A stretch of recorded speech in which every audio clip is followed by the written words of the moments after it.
Okey dah bang, jom jalan. Dah kita bertiga kat depan ni, kenapa pula?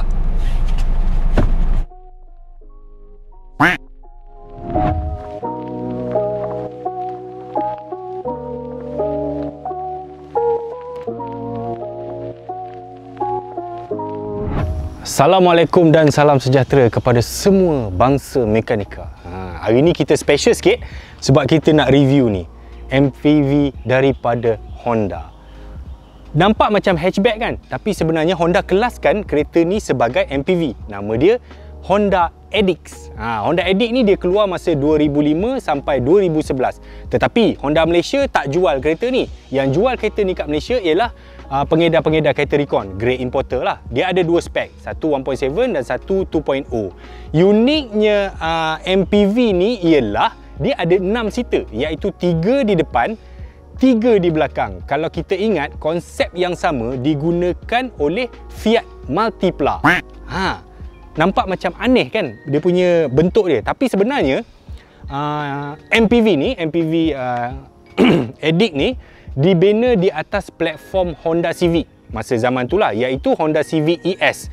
Dan kalau kita ingat, di zaman yang sama Honda Civic ES pun dia ada lagi satu MPV, iaitu Honda Stream. Bayangkan, itu adalah tahun yang sangat meriah sebab Honda ada 2 MPV dan satu sedan menggunakan satu platform yang sama. Itu kita belum kira dia punya SUV CR-V lagi daripada platform Civic yang sama.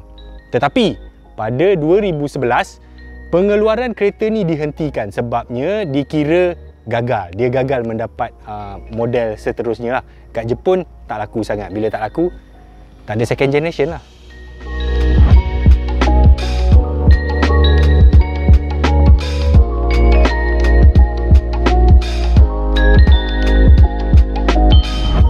Okay, tadi saya bercakap tentang keunikan MPV ni. Memang unik sebab depan dia ada 3 orang boleh duduk. Dia ada 3 seat back. Memang full size seat.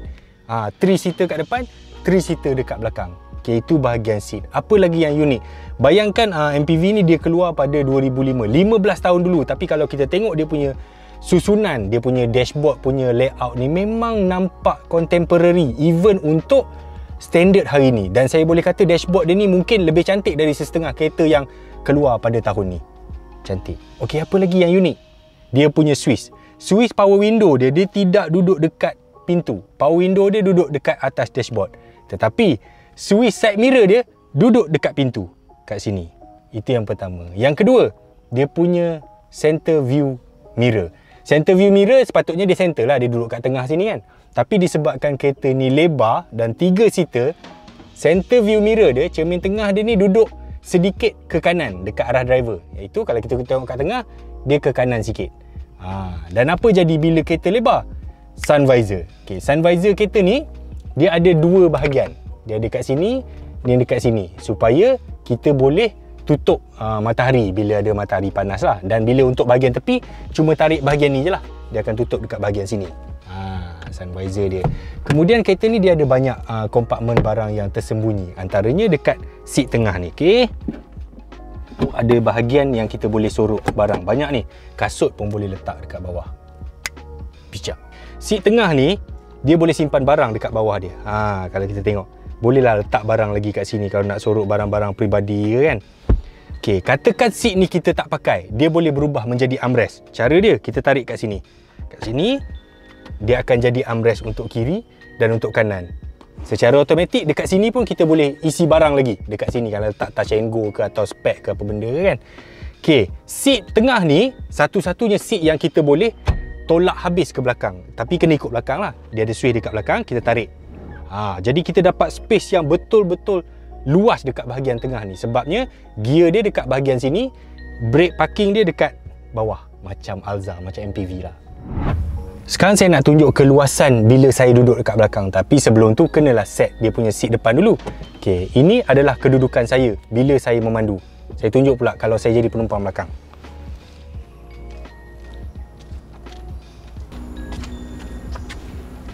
Okay, jadi inilah kedudukan saya 178 cm bila berada di belakang. Kerusi kan tadi saya dah set kan.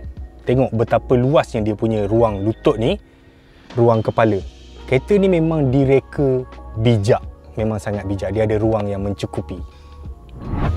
Okay, bila saya duduk di bahagian tengah, apa yang kita boleh nampak ialah ruang yang mungkin tak berapa besar tapi cukup selesa. Tahu tak sebab apa? Sebab masa zaman Civic dibuat pada zaman ni, platform yang sama, lantai tengah dia rata. Dia adalah kereta pada zaman tu yang buat lantai tengah rata. Daripada kiri kanan tak ada bonggol kat tengah dia. Okay, masalah utama dengan MPV subcompact 7 or 6 seater, bila kita pakai semua seat, ruang luggage dia habis. Tapi itulah masalah yang diselesaikan oleh MPV Honda Edix ni. Ruang bagasi dia memang sangat besar dan sangat luas. Saya demo.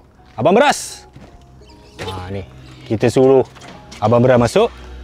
Ni dia punya beg letak tepi. Tengok betapa luas ya. Orang seorang boleh masuk. 178 cm. Dia duduk. Pintu boleh tutup. Menunjukkan betapa besarnya bahagian luggage dia ni. Okey. Nasib baik boleh buka. Tidak lemas orang tua ni. Okey, kalau katakan ruang ni masih tak cukup lagi, abang, tunjuk kat dia abang.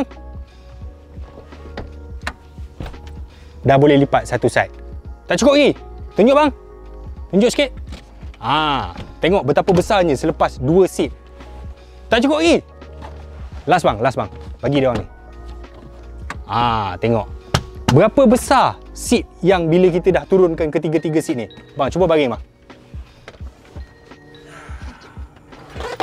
Okey, kedudukan dia ni, kaki dia dah boleh sampai hujung. Bila kita gunakan semua space dalam ni, memang dia menjadi satu kawasan yang sangat-sangat besar. Tak ada dah kereta yang ada space macam ni pada harga kereta ni sekarang.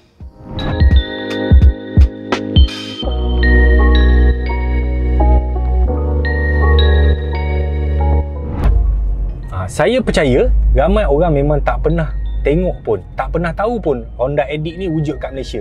Ya, sebenarnya wujud. Dan orang yang tahu pasal Honda Edix pun, yang mungkin jumpa ada jiran dia pakai, orang ni mungkin tak tahu kereta ni 6 seater. Dia ada 3 depan dan 3 belakang. Berapa harga pasaran kereta ni sekarang? Kereta ni dah tak keluar, kena beli second hand lah. Harga second hand dalam pasaran, kalau 2005 sampai 2010-2011, sekitar RM20,000 hingga RM30,000. Murah kan? Harga tu kalau kita ikut bajet 20 ke 30, boleh beli Honda Jazz je. Honda Jazz first model. Honda Jazz kecil je. Ini quite berapa? 6 orang boleh naik. Sangat berbaloi. Okey, untuk MPV, kalau kita tengok MPV yang saiz kecil lah, saiz compact macam Alza semua kan. Bila kita pakai semua seat dia, cargo zero. Boleh kata memang nak letak beg pun sangat limited, nak letak barang sangat limited. Tapi untuk Honda Edix, seat dia kita tak payah nak lipat-lipat dah. Kita pakai je macam ni daily. Still, barang dia kita boleh letak banyak. Macam kereta biasa, macam SUV biasa. Dan setengah family, dia memang perlukan cuma 6 seater. Dia bukan nak 7, dia bukan nak 8. Jadi dia memang nak 6 seater. Family dengan 4 orang anak contohnya kan. 4 anak, suami, isteri. 6 seater je lah kan. Tak perlukan sampai 7, 8 seater. Dan kereta ni dia pendek. Dia tidak panjang macam MPV. Jadi dia lebih senang nak dibawa. Okay. Jadi walaupun idea ni yang kita tengok semua kan, bahagian letak barang lah, function dia semua kan, walaupun dia bijak, cuma sebenarnya market tak nak rupanya. Bila Jepun try buat benda ni, Honda Japan try buat benda ni, dia diconsider projek yang gagal. Dia macam FJ Cruiser, satu model off, dia tak buat dah second model dia kan. Jadi selepas model ni, dia tak ada model kedua dah. Dan secara teknikal dia, model ni digantikan dengan Honda Freed. Dan Honda Freed tu berjaya. Nampaknya market memang nak, kalau MPV tu dia nak 3 row. Dia tak nak yang idea macam ni. Tu boleh buat. Okey, jadilah itulah saja untuk hari ni. Untuk korang kat luar sana, tolonglah subscribe, tolong komen, tolong share, tolong like. Dan kalau rasa bermanfaat video ni, tolonglah share-share dekat grup WhatsApp ke kan. Kalau grup WhatsApp family tu dia tak tengok video ni, korang left grup WhatsApp tu kan. Maknanya dia tak support Abang Japar. Kesian Abang Japar buat video hari-hari kan untuk memenuhi keperluan pembaca. Kalau support sikit, dapatlah kita orang 10 sen, 20 sen kan, untuk buat modal nak cari Ria, 2 Ria. Okay? Jumpa lagi. Assalamualaikum.